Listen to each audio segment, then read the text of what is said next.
Guys, mag-unbox tayo ng GD Tech High Speed Handy Cooling Fan F83. Tignan natin ang loob. May damage. May damage. Sasoli natin to.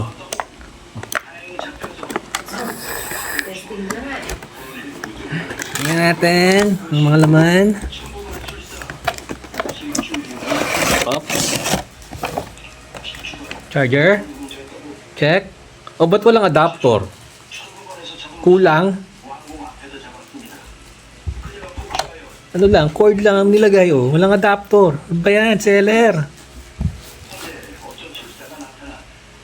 Ang tawag dito? Patungan? Ha? Stand. Ito, ano to?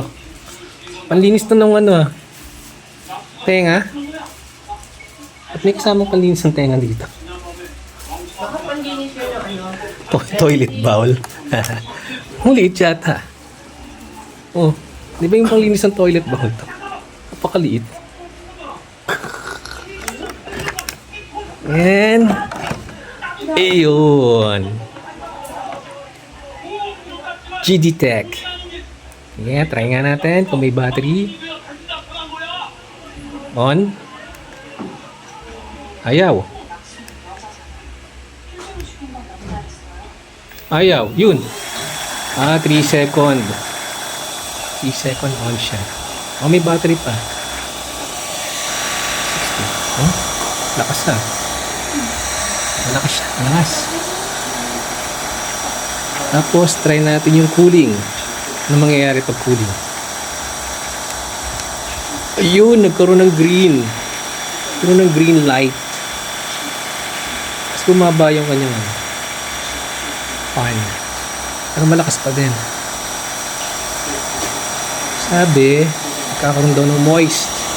Yung moist ba? Oh, malamig. Ano, malamig oh. Natutubig siya oh.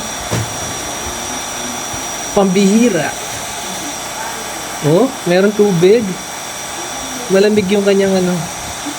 Oh, malamig yung pinaka-head niya. Oh, may tubig. Malamig siya. Very good. Kaya lang, walang adapter. Ang rate natin ay tulang. Tulang. Walang adapter eh. Joke.